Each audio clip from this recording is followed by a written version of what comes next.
So welcome to the Deep 10th Anniversary Festival. This is one of 21 events we're running this week to celebrate 10 years of working together to amplify the voices of people with dementia.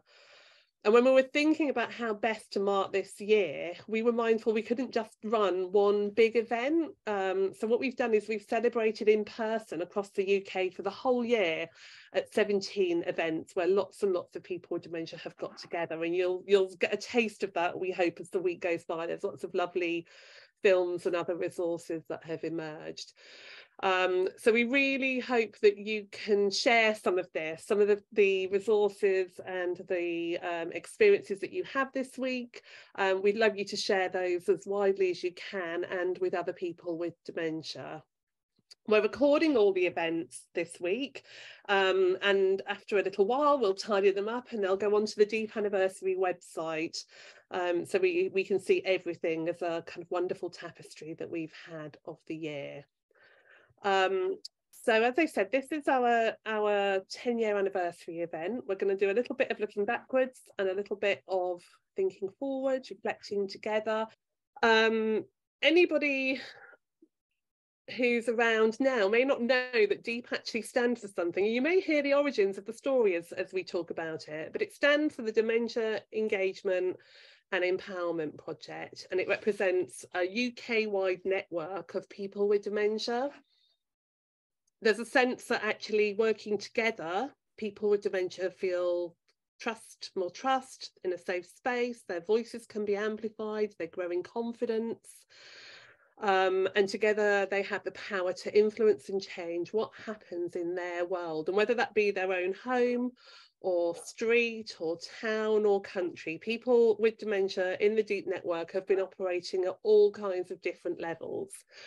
So we're going to tell you a little bit about the backstory to that. You know, what happened in 2012, what happened in 2015, what happened in 2019, and what's maybe happening now as we go to the future. And these are all critical funding moments in our DEEP history where we successfully kind of grew and developed and added to the network, reinforced the network, and stand now, I guess, for a very kind of an idea that people with dementia are in the driving seat. This network belongs to people with dementia. It's their network. Innovations in dementia, we say that we host the network. We hope that we provide the scaffolding behind the scenes to keep the network functioning and alive. And you can hear a bit more during the week about what the network is and what groups get up to. Loads of things this week. But our role at the moment is to support more people with dementia to have their voices heard, to have maximum impact for those people by connecting these 80 groups or so together, and for people with dementia to be in the driving seat of that, to be in control of their groups, to be in control of their interactions with each other, to kind of to drive the direction of the DEEP project. And before we move into discussion, I must really thank our funders for the last 10 years.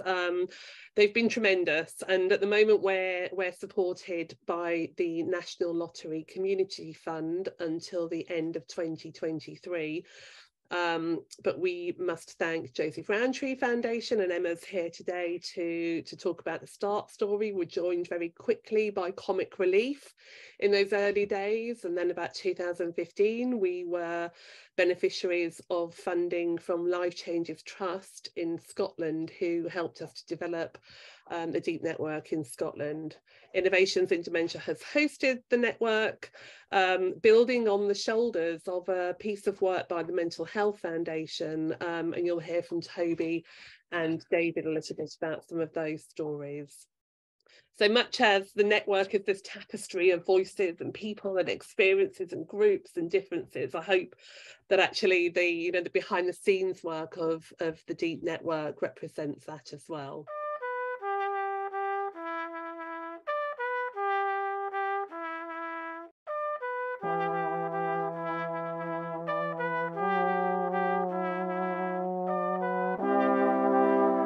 DEEP stands for Dementia Engagement and Empowerment Project. We, DEEP, are celebrating 10 years of Deep this year. And there has been 17 face-to-face celebrations throughout the UK. My name is Dory and I've been involved with Deep for 7 years. For me, Deep represents unity, kindness, respect and friendship. And what I hear from my peers all the time is that we meet people from all walks of life who otherwise we never would have met. Because we have dementia, we feel we're in the same boat and we can share with each other, learn from each other and support each other. We find somewhere where we belong. There are many tears along the way, but we must admit they mainly come through laughter.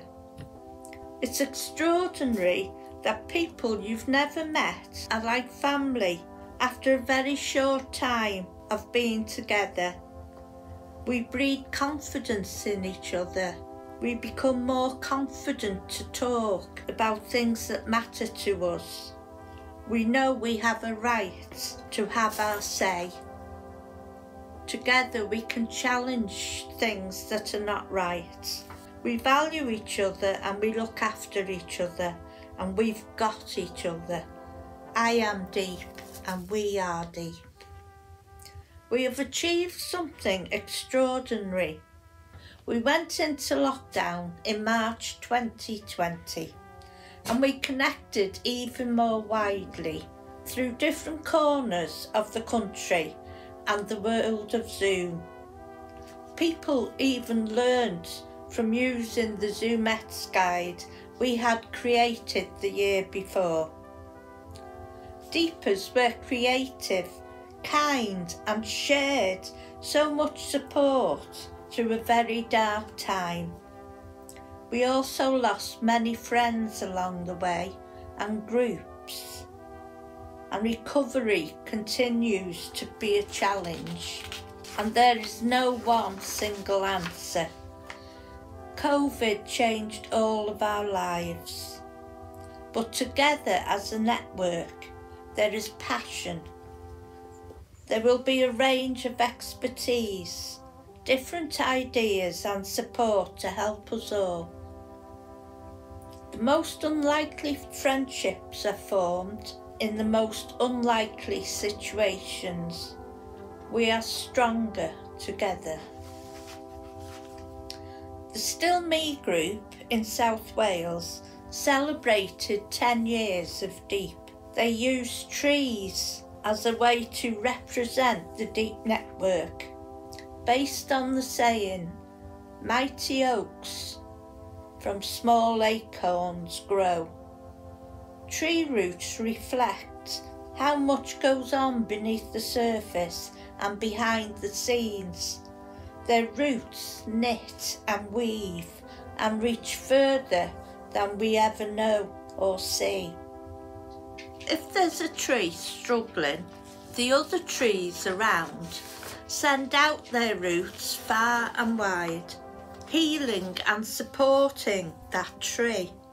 How far-reaching the seeds we scatter, grow and are nurtured, nourished and shared. Today we celebrate that network of that magnificent tree, which is Deep. We are all unique and wonderful, but together as a Deep network, we are a masterpiece.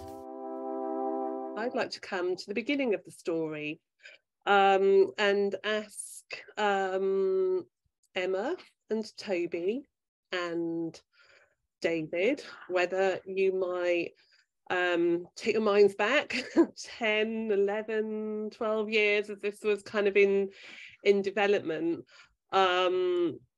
to look back on kind of where this came from and why. And Emma,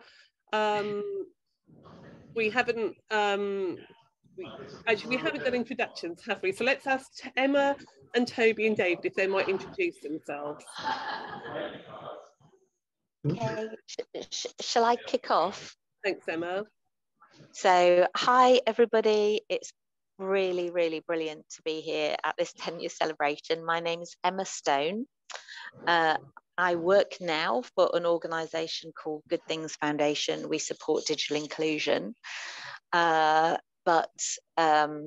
You know, back when DEEP was starting, I worked at the Joseph Rowntree Foundation in the Policy and Research Department. So hello everyone, and happy birthday to DEEP. I'm not going to break into song, you'll be glad to hear, but congratulations on going for 10 years and well done to everybody involved, all the groups and Innovations in Dementia and everyone else for supporting it. Yeah, I'm an independent consultant. I work for myself. I was working at the Mental Health Foundation, a UK research and development charity back in 2010, 2012, and I was involved in helping to in partnership to set up the DEEP network. And I think we can give credit to the name to you, Toby. I will claim that credit. I think I came up with the acronym, whether people like it or not, but I'm glad it's stuck. Yeah, and thank you. I think that the word DEEP has really stuck, and we can play with the word DEEP so much because it's a great word. And David, we should acknowledge that David is currently at London City Airport, which shows massive commitment to the job. And probably not the best choice of a quiet environment to do a video conference in.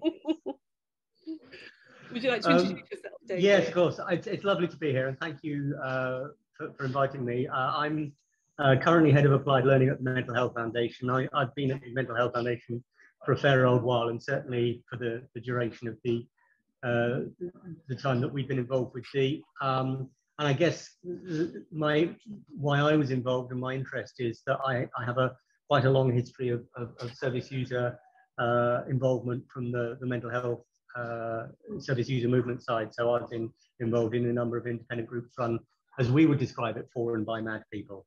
And I was really, really interested in any kind of project that encourages people with all sorts of lived experiences that often puts them in marginalized positions to have stronger and more powerful voices and a better chance of those voices being heard. Thank you, David. And I guess Toby and David particularly, what do you remember in those early days of DEEP? Because I should probably say who I am. So I'm Rachel Litherland. I have been at Innovations in Dementia since its foundation in 2007 and was involved in those very early days of DEEP with Toby and David in the partnership that we had at the time.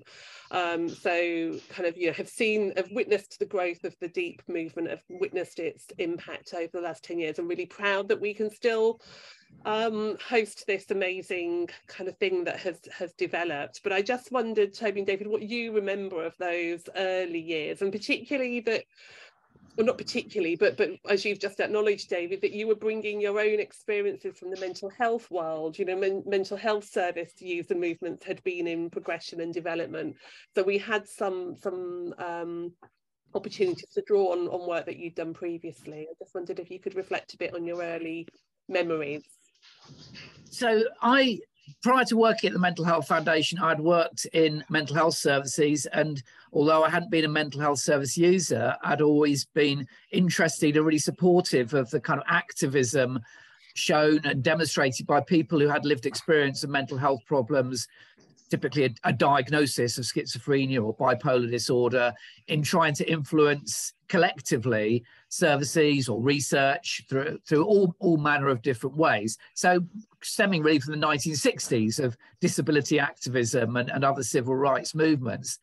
And when I came to the Mental Health Foundation and became responsible for the program of work there around mental health in later life and dementia, it was at a time when the big national dementia organizations weren't particularly focused around really supporting the voice of people with lived experience of dementia to be heard for whatever reason. And really seeing the work that David had done in helping to establish a national service user movement for people with mental health problems, it struck me that, well, what is there some way in which the Mental Health Foundation could support, in collaboration with other organisations, something similar to support people with dementia to have their voice heard, amplified, as you put it, Rachel, to influence both nationally but also locally. And most importantly, for that not to be asking people to speak on behalf of the Mental Health Foundation, but for the Mental Health Foundation to sit underneath that network, which is now deep, to enable people to have their voice, to speak about the things that are important to them. And I remember having a very important meeting over a couple of pints of beer with Steve Milton from Innovations in Dementia at a Dementia Congress, where we discussed this. And on the back of an envelope, literally thought there's mileage in this idea. And then we met, obviously, with Rachel, with Philly and Emma from the Joseph Rowntree Foundation, the Alzheimer's Society were involved at the beginning, and also the Department of Health, and came up with a plan to do what was initially a mapping survey of existing groups led by or actively involving people with dementia around the country, but also to use that as a way of celebrating and promoting a network and those groups, and to grow it from there. And the report that we produced in 2012, it's still on the Joseph Rowntree Foundation website, and I'm reminded that at that time we identified, I think, about 21 groups across the country, which has now increased tenfold. So if that isn't a sign of success of a network, well done again to everyone involved in it. I don't know what is. So that was my role, really, in supporting that from the foundation's point of view, which initially hosted the network, and then we're very happy to pass that hosting role over to Innovations in Dementia. But I mean, David, you probably want to say a bit more about those sort of principles of a service user movement or an activist movement. Yeah, and I guess I think what attracted me, I mean, there were a number of things that attracted me to the idea, Toby. I mean, obviously the excuse to go and do planning meetings in pubs over pints, and as Steve says, it wasn't all over beer. We had gin and tonic as well. Was very attractive, but it was really about trying to get those.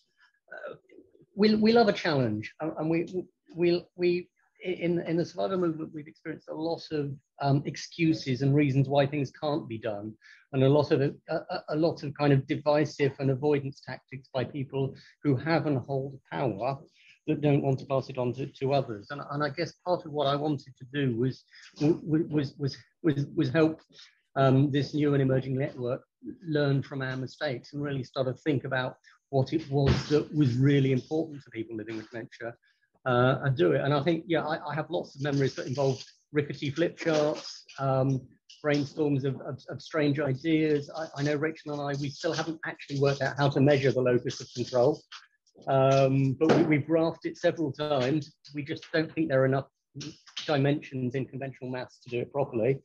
But it's just that really exciting, really challenging stuff. And then as it started to evolve and started to all the groups that we found that did exist started to coalesce, it was just exciting, interesting, lovely people doing, you know, who were really, really value driven. And I think it was that sense of being able to offer some support on, you know, learning from what we've done to people who were really, pioneers is the word that sticks with me. And I still think of all of you as pioneers, and you're doing phenomenal stuff.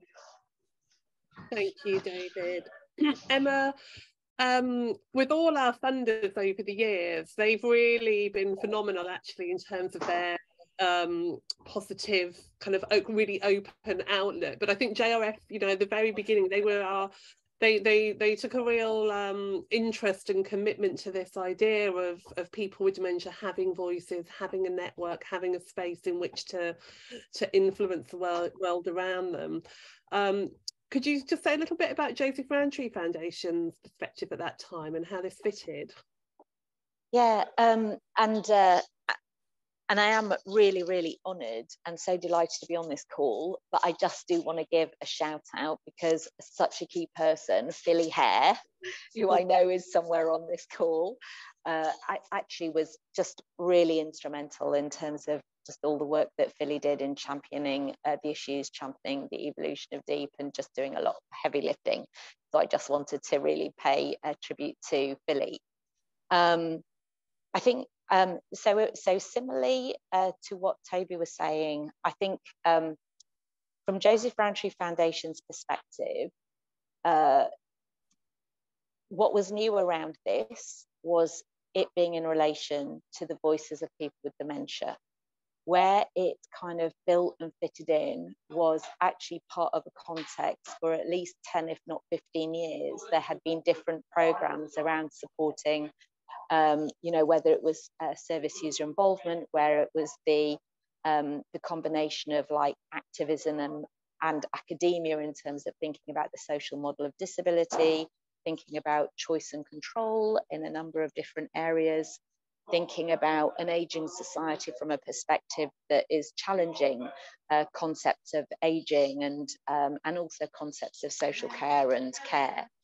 And also this kind of real key point about voice, but voice in a way that has power and influences. So it's not only let's share voices in quite a passive receiving way, it's kind of how do you enable people to make their own voices heard, as opposed to sharing voices that are then kind of packaged and taken by others. I think one of the other things that we've not talked about yet, but really struck me was I remember feeling really inspired by what was happening in Scotland. So this for me is an example of a UK network where actually the Scottish Dementia Working Group was already doing a lot of pioneering work within Scotland in terms of influencing government, in terms of gaining traction. And I mention that because I think that was also really important in terms of a funder being able to see the potential here for real power and influence coming from a grassroots led organisation, then stepping up to influence at a national level.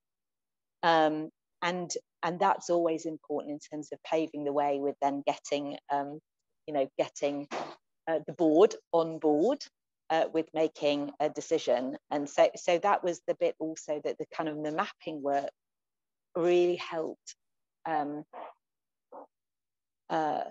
suppose, helped consolidate that view that actually groups are existing, you know, and so how can they be better supported to operate at different levels, locally to nationally, and also for that to be coordinated.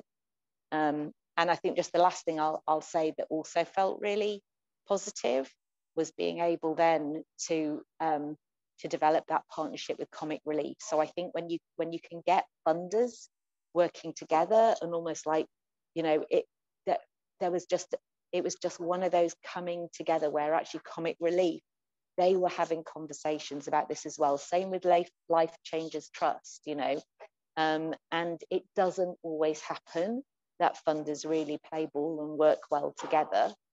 But I think there was just such a sense of the fit with the different strategic priorities of those different funders and the recognition of just the importance and power of what was happening through those different grassroots groups, and through already that sense of a nascent network that meant it's like the stars were aligned. So yeah, and it is absolutely phenomenal to see how DEEP has just continued to grow and thrive and strengthen, and just yeah, it's just brilliant. So just huge congratulations to everyone on this call and everyone who's been involved in DEEP's story over the last 10 years. Really amazing work. Thank you so much, Emma. And I think it's really nice to look back on kind of the where the roots of the DEEP network began, and just a very, very short potted history if you want to kind of look in those kind of funding periods. I think for all of, you know, you're absolutely right to draw attention to the work of the Scottish Dementia Working Group, and I guess that's been the beauty of the DEEP network the whole way through as it's grown to 80 groups, is that all groups that come along are building on the learning and the activity and the feelings within all the other deep groups who have gone before, and taking away a lot of the hard work that was needed in those really, really early days that the Scottish Dementia Working Group, for example, went through to build their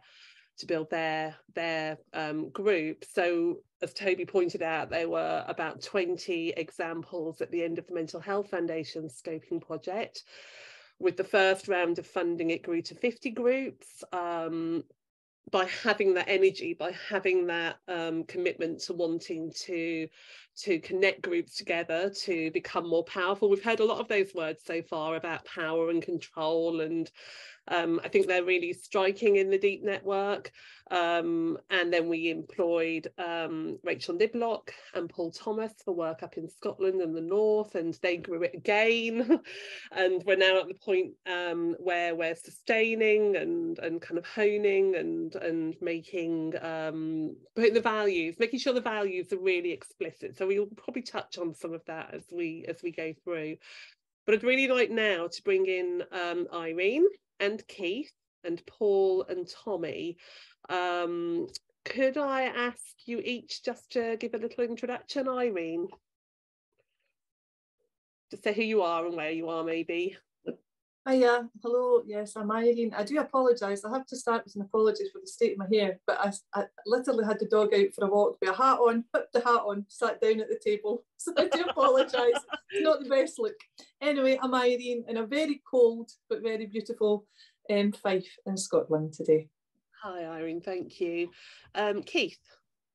Morning, everyone, or good afternoon as it is now. I'm Keith and I live in Canterbury, and I'm a member of the East Kent Forget-Me-Nots, which is part of the Deep network. Thank you, Keith. Tommy. Hi, I'm Tommy and I live up in Liverpool. I'm a member of the Thread Deep group. Thanks, Tommy. And Paul.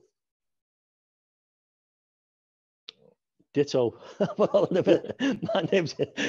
My name's Paul, and I'm a member of the Thread group, which is affiliated to Deep up in Liverpool. Yeah. Thanks, everybody. Sarah and Rachel, and you haven't yet had your chance to introduce yourselves, but I will come to you, so I don't want you to feel like you're just not going to have your chance. We've got a lot to say. We've got a lot of ground, 10 years to cover.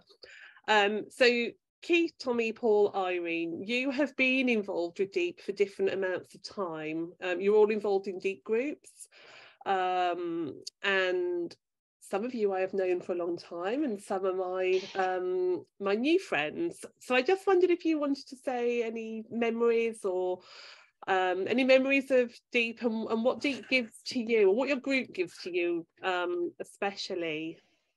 Is it Keith? Oh, so Keith and then Tommy. Yeah, okay, thanks, Rachel. So I prepared a few reflections this morning in advance of being able to speak with you all, and 3 key words come to my mind. The first one is collaboration, the second one is opportunities, and the third one is impact. So what I'm going to say in the next couple of minutes, I hope you'll be able to cling on to those 3 words, because that's where I'm going to cover. And also, I mentioned being a part of the East Kent Forget-Me-Nots. We are an unidentical twin of Deep because we were born in the same year. So we also were started in 2012 and have a very close, long association with Deep. And I guess 10 years brings 10 top memories for me. First one is around those people who I got to know as friends when Deep was set up. Some of them are still around and some of them sadly are not. So 3 names just to drop into the mix. First of all, Peter Ashley, who was one of the very first people with dementia who was part of the Deep network and was a driving force to be reckoned with. Secondly was Nada, who is still a really good friend of mine and was a really fabulous part of the Deep setup. And thirdly, Gaynor Smith, who often is forgotten but trod a very lonely path for the Alzheimer's Society when Deep was established, and really brought the Alzheimer's Society into the mix in a very brave way. Next, moving on to that, I saw a Deep launch film soon after we established the Forget-Me-Nots, and that inspired us. It was an event, I think, up in Stockport or Manchester that was on video or DVD at the time, And that really inspired our group to think, well, we can do what these people up north are doing. So that was an opportunity, and it had an impact upon us all. Next thing was around the Mental Capacity Act, where we were invited as a group to speak about a review of the Mental Capacity Act, which desperately needed reviewing, and they hadn't thought to speak to anyone with dementia. So Deep knocked on the forget-me-not door, and we answered. Next, I was invited with Nada to speak at Westminster Hall at a national DAA annual conference where we launched the Deep Guides. And they were really, really groundbreaking pieces of work, which at the time, back in 2013, really set the scene for what Deep was setting out to do. And I was proud to be, alongside Nada and others, vocalizing what Deep was about at that stage. The Deep Diaries, many of us are part of, and wow, what a project that is. What a project that is. It's the go-to source of inspired information which everyone should access and get as many people involved in as possible. Going to impact as well, Rachel Niblock and I, well, really Rachel to start with, were sort of got wind of the Royal Horticultural Society having a conference on people with disabilities accessing gardening. So they didn't think to include dementia to start with until Rachel got on the case. And then Rachel, Rosemary and myself attended Hampton Court Flower Show, and I spoke about my passion for gardening, which had an enormous impact upon the Royal Horticultural Society, to the point where they made me an honorary member of the society in recognition of what I was saying. And Abbeyfield, who are a large care home, were really keen to involve themselves in making gardens for people with dementia living in care homes much more dementia accessible. And alongside that, the charity Thrive were in the audience, and I've done certain amounts of work with them since, because again, at that point, they had no recognition of people with dementia and gardening. The rights of people with dementia have always been part of the Deep setup. And Steve Milton and Philly and Rachel were really drivers in setting up a think tank, which I was proud to be a part of a few years ago, which resulted in the rights of people with dementia being platformed to a place where they'd never been before.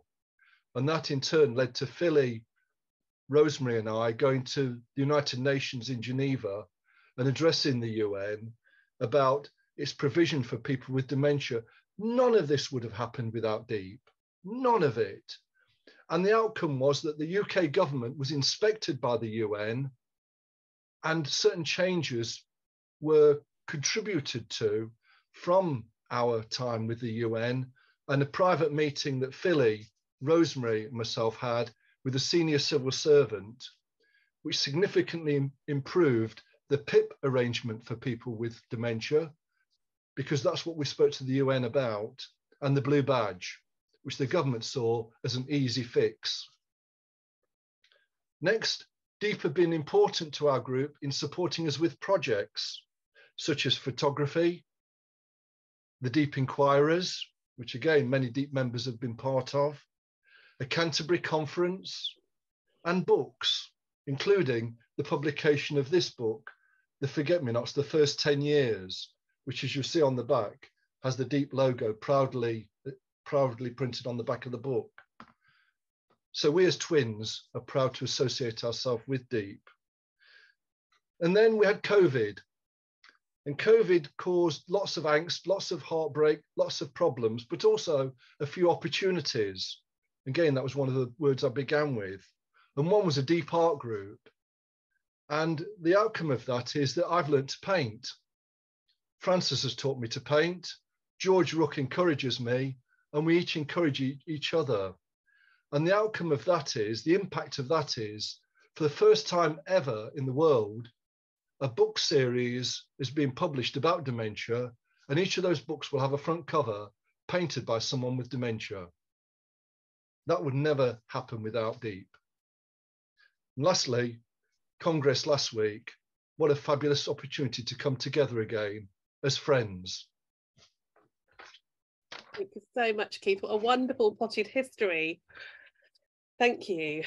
And if you look on the Deep website, you'll see links to all the Deep groups in the Deep network, and there'll be a link up there to Keith's group in Canterbury. And as you say, non-identical twins on the same journey. Thank you. Tommy, you wanted to say something. Yeah.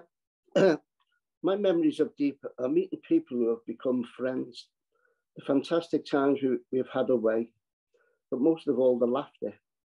Yes, we've all cried hearing each other's sad stories, but it's always inevitably ended up with us all laughing.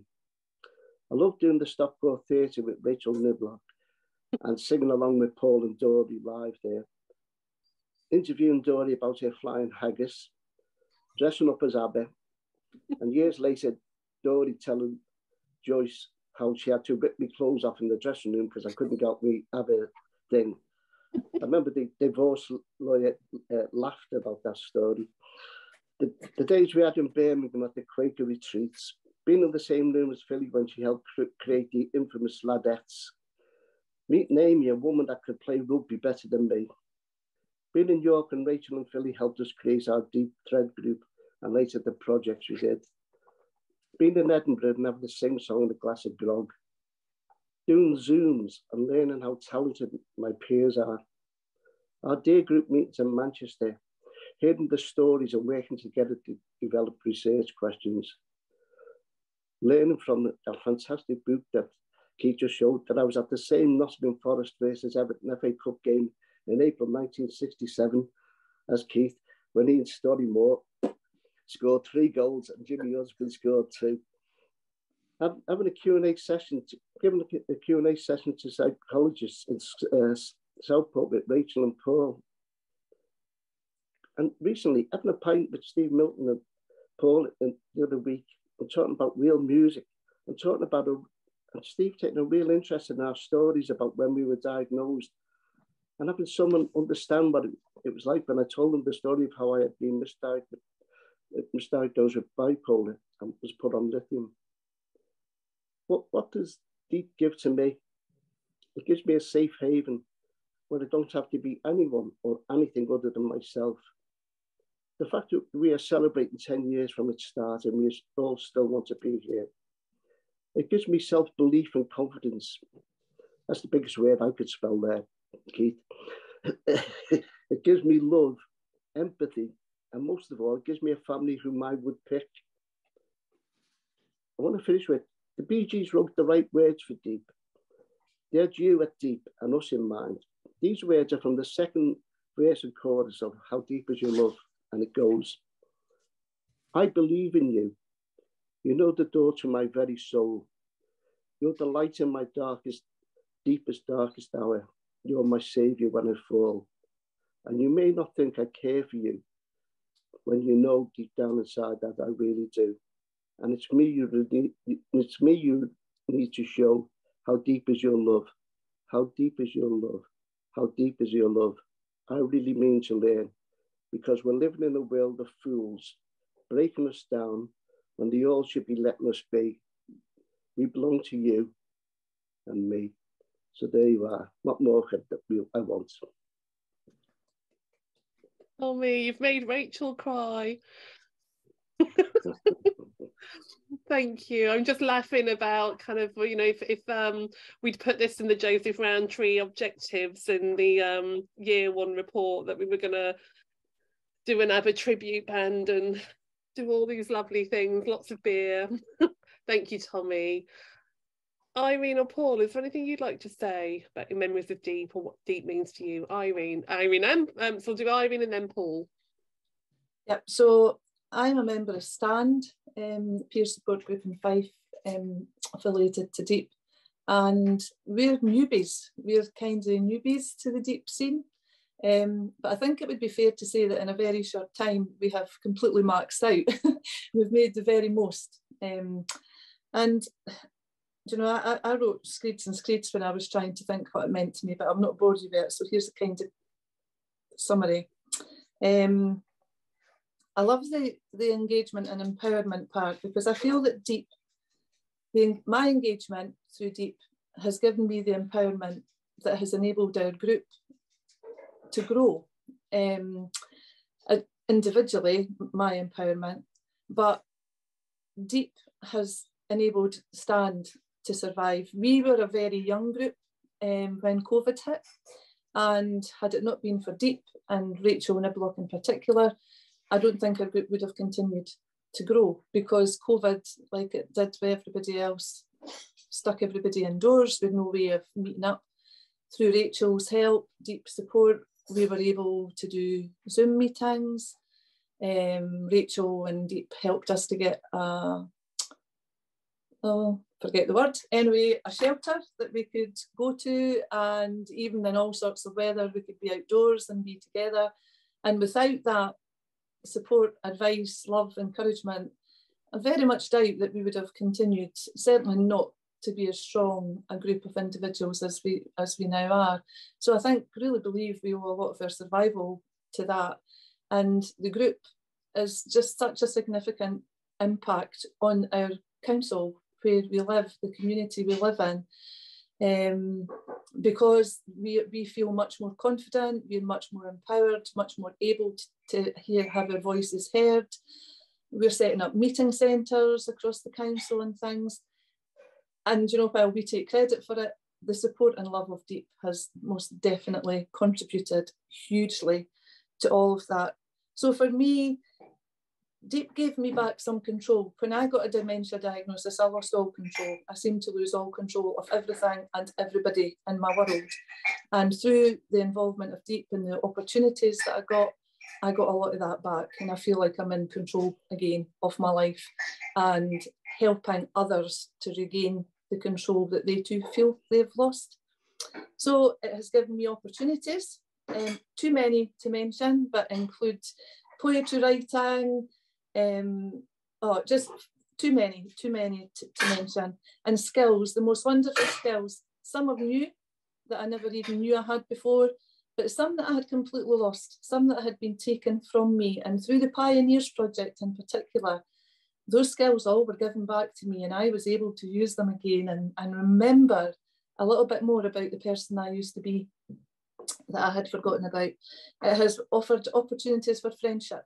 The Voices Across the Land group being a particular favourite of mine, but through all the other opportunities and groups that I've been in, you just make friends for life. There is a kindness, an openness, a generosity. Nobody cares about your diagnosis in the sense that it makes a difference to you as a person. They care very much about how it impacts on you, but they don't care that it's there. It has made connections for individuals, and for us as a group, we now have huge connections across the UK and beyond, and those would not have been available without the DEEP support and network. We have purpose, but most of all, we have joy. We laugh, we rejoice, and we'll, you know, things like the panto that we had last year and the Christmas show, and those really frivolous moments where laughter has almost abandoned you, and you guys have helped us to bring it back, not just within our local and community, but across the whole piece with people that we would never ever have met, never have come in connection with.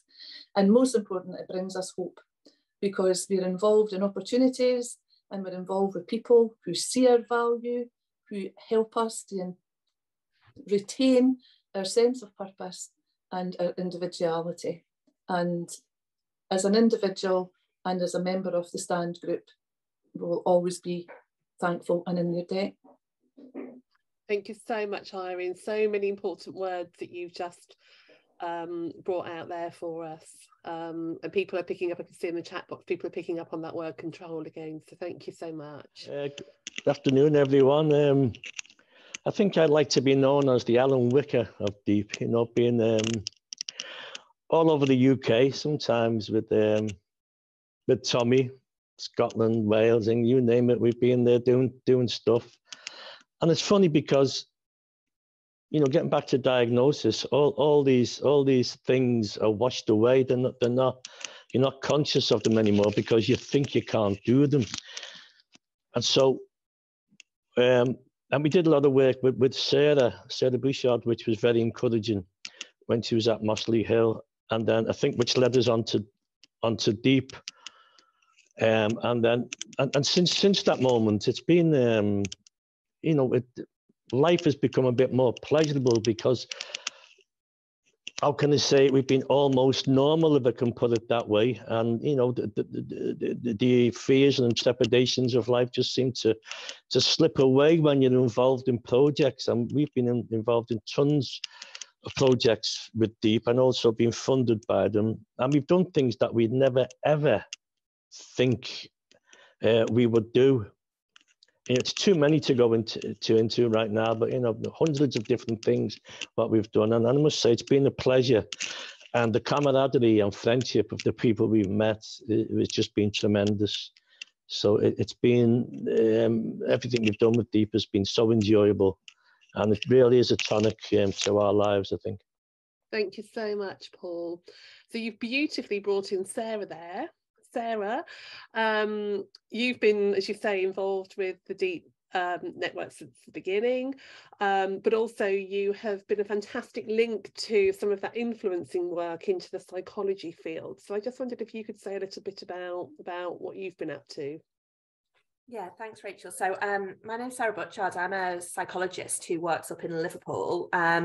And like Rachel said, I've been involved with Deep for a long time, actually. And similar to what Keith was saying, first really started trying to think about how I could support people with dementia to come together to have a voice in around 2012, when we were involved in a project called Innovate Dementia. So not innovations, but innovate. And I remember at the time thinking, someone's got a very similar name to us. And I did not know you at the time.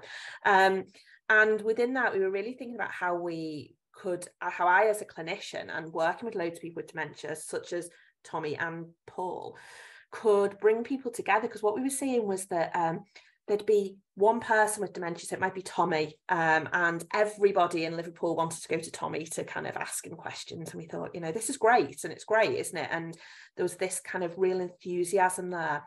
But at the same time, it felt like that was quite overwhelming maybe for you, Tommy. And also, there was lots of other people out there where we were like, let's bring people together. And we knew that actually there was support in numbers and there was power in that. And, from kind of working in psychology, I also was very aware of the kind of stuff around self-identity, of coming together with other people that are in a similar position to yourself, and really wanting to kind of facilitate that for people. So we set up a group called Surf, which Tommy was one of the first chairs of, together with our friend Gina, who isn't here, but is still with us, but isn't here today.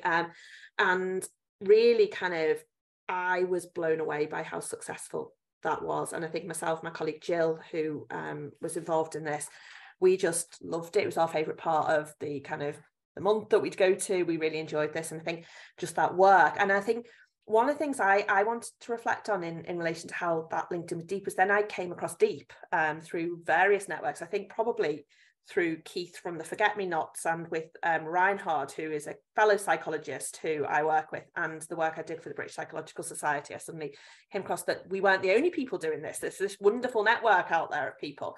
And all of a sudden it kind of meant that it wasn't just Liverpool. We could go a lot wider than that as well. But it also, over the years, has given me personally, as someone who helps to facilitate the groups, a really great source of support. Because I think we've talked today about all the positives, and there are so many positives coming together. What we maybe haven't talked about is some of the tricky things that happen and the support Deep can give in relation to that. And I think groups by their nature are just funny beasts, aren't they? And they can take on a life of their own. And I think, over the years, I probably have learned a lot about what I would do differently if I was setting up groups again, if I was facilitating them and helping people come together. And I think, Rachel, you and I have learned together around that, both Rachels actually, about what we would do. And we talked a little bit about power and control before, and where the power sits in a group makes such a difference. And I think from a psychological perspective, I've been really interested in how we kind of do that, and how we make sure that the power remains with the people living with dementia, and that their voice is always central to this.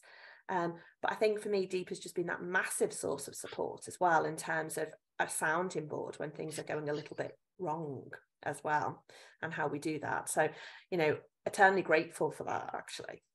Yeah. Thank you, Sarah. I just wonder, Rachel Niblock, if there's anything you want to reflect on. So you joined 2015?